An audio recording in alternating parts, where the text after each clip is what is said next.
Bonjour à toutes et à tous et bienvenue pour le débrief de ce Prix de France, la Speed Race qui vient d'avoir lieu. Et j'ai la chance d'avoir deux invités avec moi pour faire ce débrief. Le vainqueur Mathieu Abrivard et j'accueille l'entraîneur aussi de la deuxième Délia du Pomereux, Sylvain Roger qui est avec nous. Bonjour messieurs. Bonjour. Bon, bienvenue pour ce débrief. Deux messieurs heureux j'imagine, avec un vainqueur, je le disais, et une deuxième place. Avant de revoir la course et de la commenter ensemble, tiens, je vais m'adresser au deuxième, Sylvain. Une Délia du Pomereux voilà, que l'on attendait à son vrai niveau, j'ai envie de dire, qui fait sa vraie course du meeting. Là.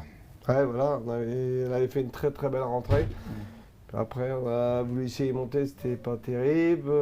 Après, on a essayé sans enraînement, elle avait galopé. Donc, la jument, elle n'avait pas fait vraiment de parcours. Le coup d'après, la roue crevée à 1000 mètres de l'arrivée. Donc, elle avait calé pour finir. Un peu on avait dit ça sur le dos de la roue. Mais dans le Prix d'Amérique, on avait été très déçus parce que je m'attendais à une bonne performance de la jument. Mais on a été un peu trop nez au vent. Et à l'âge qu'elle a, maintenant, il faut absolument un parcours caché. C'est ce qu'elle a eu. Parcours caché aussi pour Vivid Guiza. Super parcours derrière Zacon et Davidson. Voilà, Mathieu, il confirme son statut Vivid de vraiment très bon cheval de vitesse. Ouais, bah, il a toujours été formé pour ce genre d'épreuve. Depuis le début, il court derrière l'Autostar. Et donc, il a été habitué à faire des 2x1600, des 2000. Donc, voilà, c'est vraiment sa tasse de thé. Donc, là, aujourd'hui, tout était réuni pour bien faire. Alors, on ne va pas se cacher, Mathieu Abrivard n'a pas beaucoup de temps, donc on va revoir la course ensemble. Même si vous allez voir la course, enfin l'épisode du débrief en différé, nous, il y a encore une course qui attend Mathieu.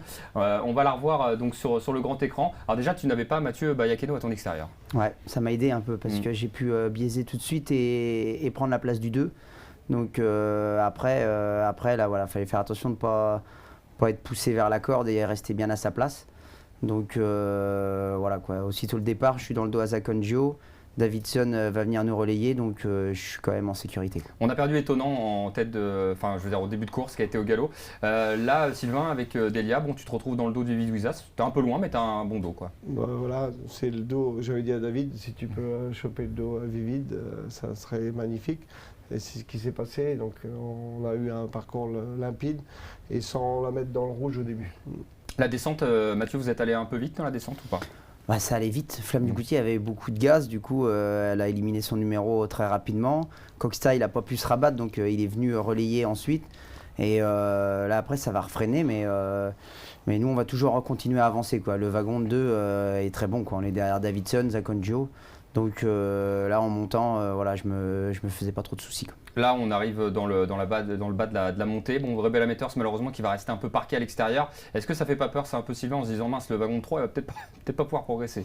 Oui, mais j'ai eu peur, c'est quand David, au début, a voulu prendre le dos de Rebella. Et heureusement, il a recoulé en dedans aussitôt et tout. La jument, elle a fini sans ressources. Ouais. Mais bon, à ce niveau-là, à 3, c'est pas possible. C'est compliqué, effectivement. Alors là, Davidson Dupont, qui est l'un des favoris de cette épreuve, il est né au vent depuis un moment. C'est vrai que ça va être compliqué pour lui de soutenir la comparaison, même si c'est un champion. Coxtal qui est en tête, Flamme du Goutier deuxième position, Billy de Montfort. Bon, il faut attendre effectivement. Là, Mathieu, t'attends, tu te dis, faut que ça s'ouvre, quoi. Ouais, là je me faisais un peu de soucis quand même parce que Rebella, les deux gens mis devant nous et là ça va réaccélérer. Donc bon, voilà, là à ce moment-là, j'ai dit Mathieu, perds pas une reine. Et ça va pas mal se mettre parce que j'étais dans le casque à Jean-Mi et là il se retend vraiment bien, quoi. Alors, là, je prends du plaisir. Finalement, Délia est un peu parqué à l'extérieur, mais qui va faire sa ligne droite au final. Sylvain. Ouais, voilà, la jument a fait vraiment une ligne droite magnifique. Elle a refait des longueurs sur le cheval à Mathieu et elle a refait voir ce qu'elle a fait l'année dernière. Bon, bah écoutez, là on revit cette ligne droite, Vivid qui gagne quand même plutôt facilement. Tu fais quoi, t'as lancé ta cravache ou pas, Mathieu? Non. Après le poteau. Oui, après le poteau. Fallait attendre quand même. Tu t'es fait appeler par les commissaires ou pas? J'ai été appelé, mais je sais pas où ça, à mon avis, c'est pas pour ça. Là, nous, on vit les conditions du direct. Hein. Je sais que vous voyez l'épisode après. Bon, on va essayer de faire vite. Le programme pour Délia du Pomereux, Sylvain, est-ce que c'est arrêté là? Délia, oui, j'ai arrêté le programme. Donc, on ne fait pas le prix de Paris parce que les deux dernières éditions, elle n'a pas très bien couru. Puis maintenant, 4000 mètres, pour moi, elle est hors distance. Donc, c'est pas la peine d'aller courir. Donc, on va aller à Cagnes. On va aller revoir Mathieu. Et pareil, Vivid Guiza.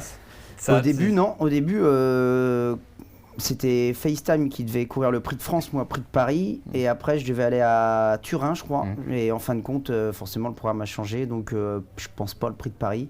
Mais ouais, certainement Cagnes. Et 15 jours après, il a un groupe 1 en Italie, normalement. D'accord. Ouais.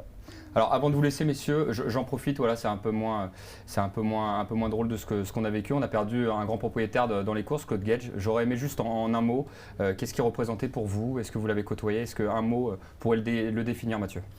Un grand passionné des courses, hein. Moi j'ai eu la chance de gagner des belles courses pour lui.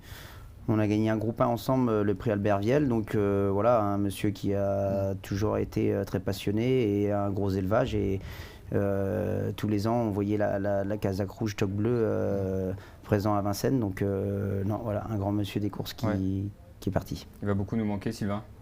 Voilà, c'était un grand propriétaire et un grand éleveur. C'est vrai que ça va faire un vide de ne plus le voir. Ok, bah écoutez, j'en profitais voilà, en cette fin d'émission pour lui rendre un hommage et lui dédicacer voilà, ce débrief en tout cas. Merci beaucoup messieurs d'avoir été avec moi pour ce débrief. Merci. On en a appris beaucoup plus. On se retrouve très bientôt nous, dans 2 semaines. On va terminer. Ah oui non, j'ai une dernière chose à faire, c'est vrai. Mathieu en direct, on me fait signe, hein, c'est conditions du direct. Je te laisse Mathieu signer ces 2 plaques voilà, qui seront à gagner sur le site du Trot, les réseaux sociaux du Trot, à retrouver à partir de lundi. Voilà, la vidéo sera publiée là, ce soir. Et effectivement, Mathieu qui vous fait la dédicace sur les 2 plaques et vous pouvez commenter quand il y aura la publication et derrière effectivement vous pourrez gagner ces plaques là. Je ne sais pas si c'est toi qui les montres ou si c'est moi effectivement. Voilà, vous pouvez voir les 2 plaques que vous allez pouvoir retrouver. Je le disais sur les réseaux sociaux du Trot. En tout cas merci d'avoir été avec moi. On se retrouve dans 2 semaines pour le prix de Paris, la Marathon Race. Ça sera aux alentours pareil de débrief. On fera ça en fin de journée. Allez à très bientôt. Merci.